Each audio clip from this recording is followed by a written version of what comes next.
Segundo Crônicas, capítulo 3. Começou Salomão a edificar a casa do Senhor em Jerusalém, no monte Moriá, onde o Senhor aparecera a Davi seu pai, lugar que Davi tinha designado na eira de Ornã, o Jebuseu. Versículo 1. O local designado para a edificação do templo foi o cenário de dois importantes episódios na história de Israel. Primeiro, no Monte Moriá. Foi ali o lugar designado por Deus para Abraão oferecer seu filho Isaque em sacrifício. Gênesis capítulo 22, versículo 2. Segundo, na eira de Ornã, onde o anjo do Senhor apareceu e onde Davi edificou um altar ao Senhor e invocou o Senhor. 1 Crônicas capítulo 21, versículo 26.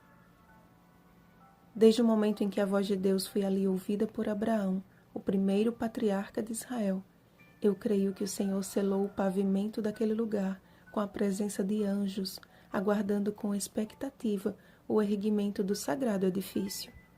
A fé de Abraão e a obediência de Isaque sacramentaram a perfeita união de fé e obras que se tornaria a essência do templo.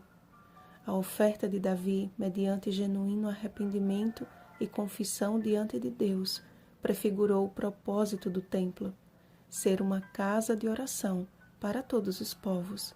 Isaías capítulo 56, versículo 7.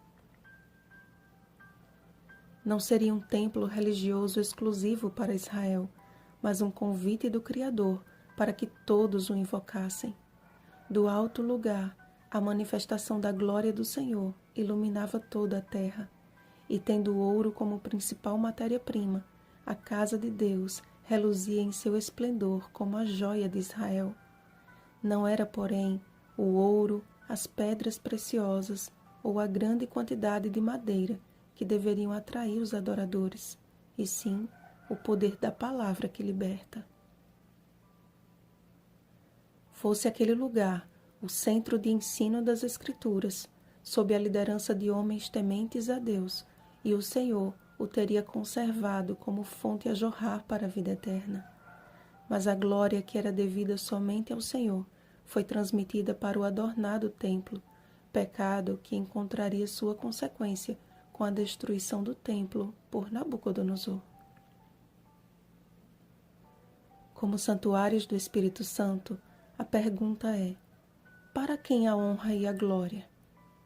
Em uma geração de redes sociais, selfies e demasiada exposição pessoal, corremos o sério risco de confundir testemunho com orgulho próprio. Nesta trama que envolve vida ou morte eterna, precisamos, pela graça de Deus, tomar decisões acertadas e firmes. A timeline de minha vida diminui o meu eu e exalta a pessoa de Jesus Cristo? Ou o brilho opaco de minha própria imagem impede que a luz divina a mim disponível glorifique o Senhor? Uma coisa é certa: se alguém destruir o santuário de Deus, Deus o destruirá. 1 Coríntios capítulo 3, versículo 17. Muito cuidado, amados. Ninguém está livre de tamanho pecado.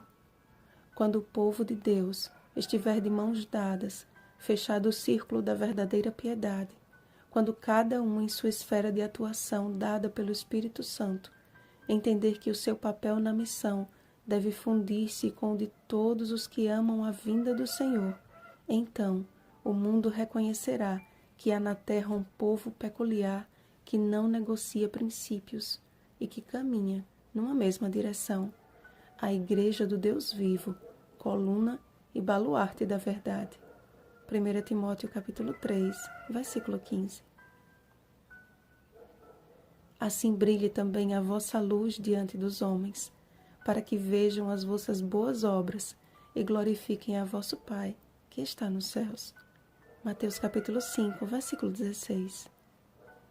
Vigiemos e oremos. Bom dia, Igreja do Deus vivo. Rosana Garcia Barros.